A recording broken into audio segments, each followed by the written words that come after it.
السلام علیکم ویورز، آج کا پروگرام دلیپ کمار اسپیشل، دیو مالائی کردار دلیپ کمار۔ یہ دلیپ کمار صاحب کے لیے حسن نثار کا ایک بہت ہی ہمبل قسم کا خراج تحسین ہے، جس کے ساتھ چند نایاب یا آپ یوں کہہ لیں کہ کمیاب تصویریں جو بہت کم لوگوں نے دیکھی ہیں وہ اس کے ساتھ شامل ہوں گی۔ میں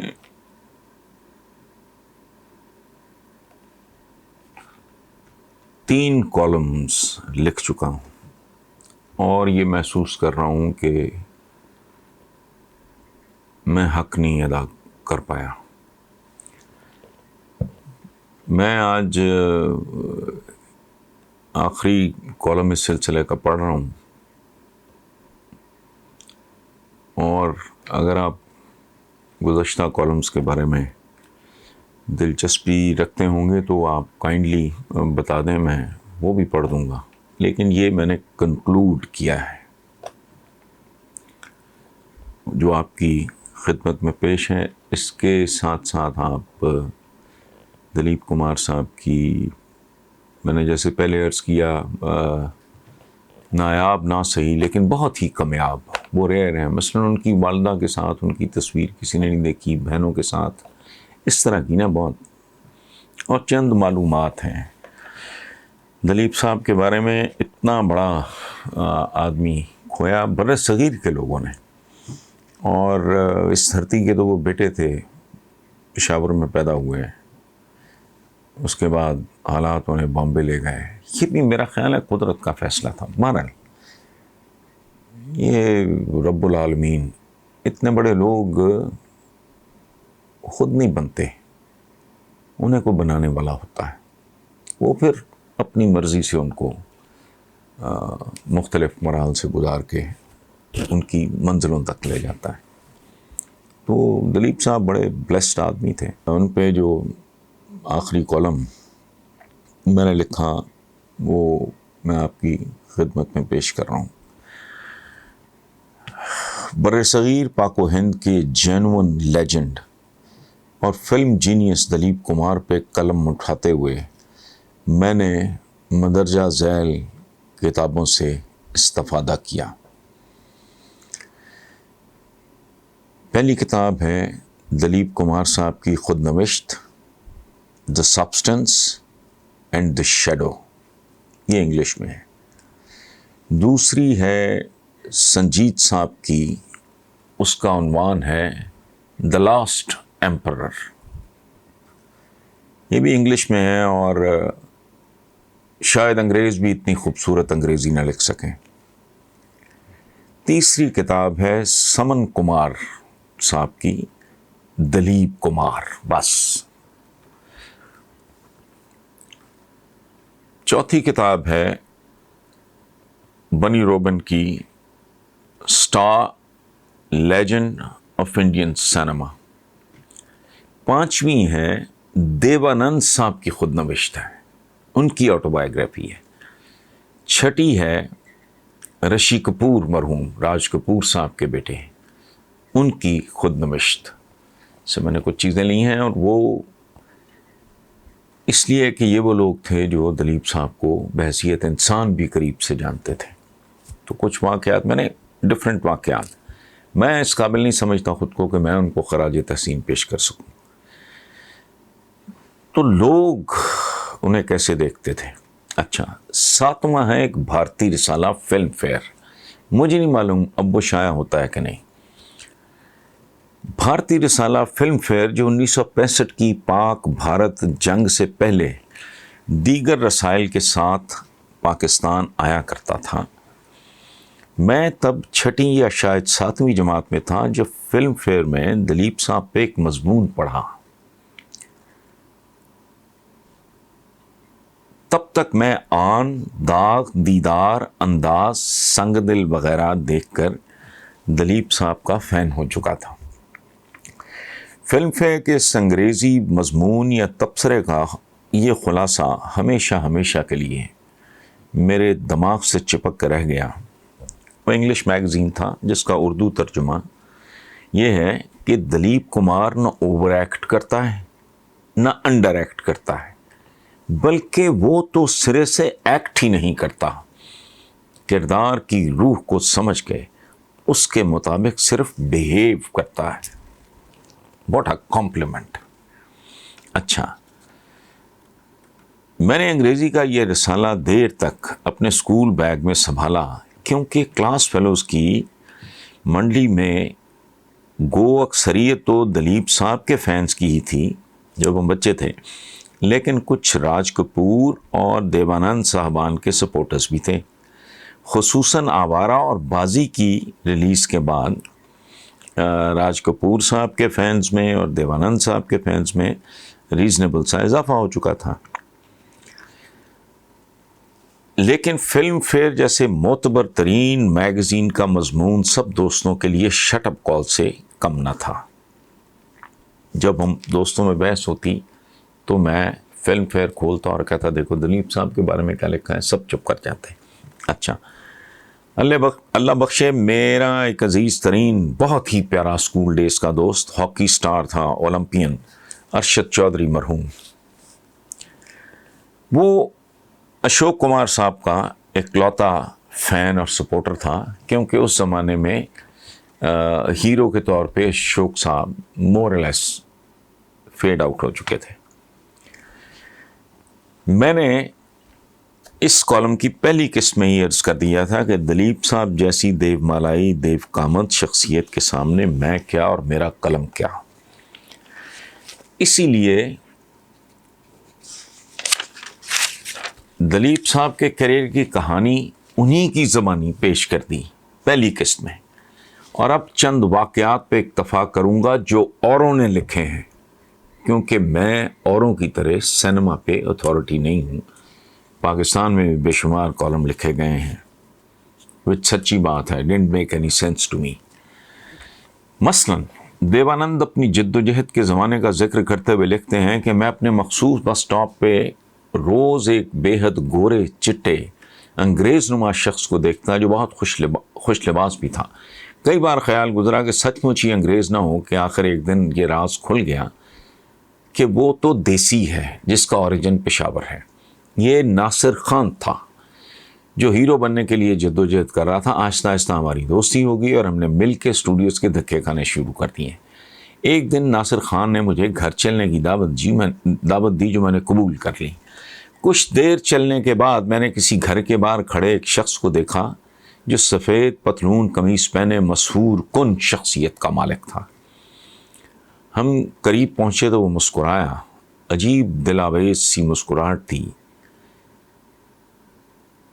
کہ اچانک ناصر خان بولا یہ میرے بھائی یوسف خان ہیں۔ اور دیوانند لکھتے ہیں اور یہ وہی تھا جو بعد ازاں دلیپ کمار کے نام سے انڈین سینما کا جادوگر کہلایا۔ تب تک یوسف کے اپنے وہم و گمان میں بھی نہ تھا کہ قدرت اسے اسی شعبے میں دھکیلنے کا فیصلہ کر چکی۔ دوسری کتاب سے دلیپ کمار راج کپور کی دشمنی نما رقابت کے بڑے قصے کہانیاں ہیں جو اکثر قصے کہانیوں کی طرح بے بنیاد اور بکواس ہوتے ہیں۔ دونوں میں بہت پیار تھا جو گزشتہ نسلوں سے منتقل ہوا۔ رشی کپور مرحوم اپنی کتاب میں لکھتے ہیں، اپنی بایوگرافی میں، آٹو بایوگرافی میں، کہ جب یوسف انکل نے آنا ہوتا تو میرے والد یعنی راج کپور بے حد بے چینی سے ان کا انتظار کیا کرتے۔ والدہ ان کی فیوریٹ ڈشز تیار کیا کرتی اور پھر یوسف انکل کے آنے پہ راج کپور کھل اٹھتے۔ رشی کپور لکھتے ہیں کہ یوسف انکل بچپن میں مجھے پیار سے سنی بوائے کہا کرتے تھے۔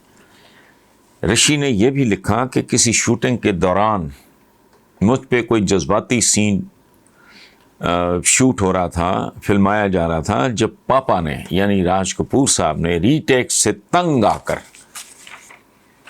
چیختے ہوئے کہا مجھے یوسف چاہیے، یعنی راج کپور جیسا ہر فن مولا دلیپ صاحب کو اس سے بڑا خراج تحسین اور وہ بھی سر عام کیا پیش کر سکتا تھا، جو حسب وعدہ دلیپ صاحب کی شادی پر گھٹنوں کے بل چل کر دھلا، یعنی دلیپ صاحب کے پاس پہنچا کہ راج کپور صاحب نے دلیپ صاحب کی بہن سے یہ وعدہ کر رکھا تھا کہ آپا جب یوسف شادی کرے گا تو میں گھٹنوں کے بل چل کے آؤں گا۔